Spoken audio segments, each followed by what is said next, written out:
देवाधिदेव महादेव का पावन मास श्रावण मास प्रारंभ हो चुका है। श्रावण मास की कावड़ यात्रा जग विख्यात है।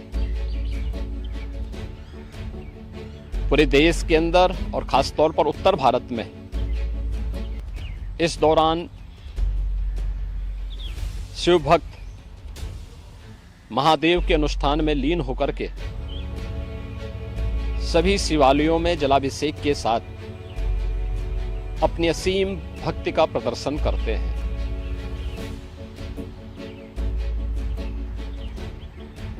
केंद्र और राज्य शासन ने मिलकर के श्रद्धालु जनों की सुरक्षा, उनकी सुविधा, उनकी सुगम और सुरक्षित यात्रा के लिए अनेक प्रबंध किए हैं। कहीं कोई दिक्कत न हो, कहीं कोई अव्यवस्था न फैले, कोई भी उनकी आस्था के साथ खिलवाड़ न करने पाए, इन सब बातों का ध्यान में रख करके प्रयास प्रारंभ किए गए हैं।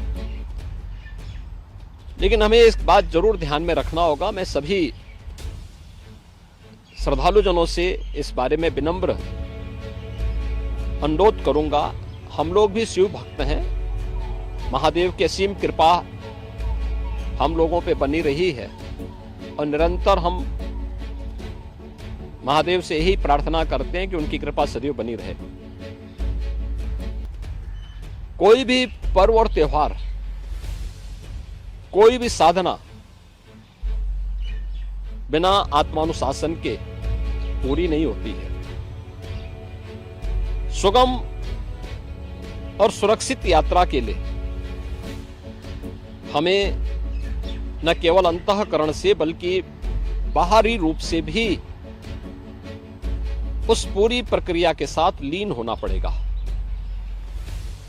शिवो भूत्वा शिवम यजेत।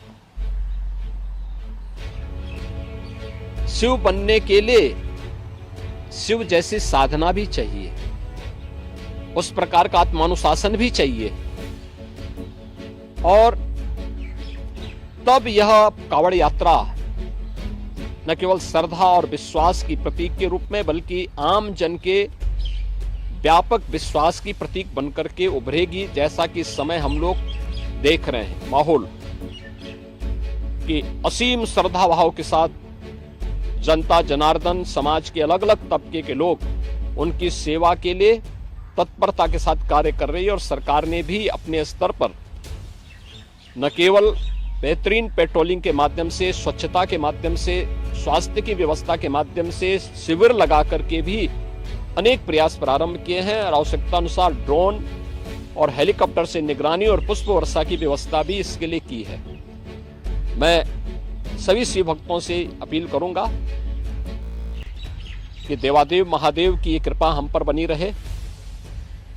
हम व्यवस्था के साथ जोड़ करके इस पूरी यात्रा का न केवल आनंद लें बल्कि पूरी श्रद्धा और विश्वास के साथ आत्मानुशासन का परिचय देते हुए इस पावन श्रावण मास के कावड़ यात्रा कार्यक्रम को सफलतापूर्वक आगे बढ़ाने में अपना योगदान दें।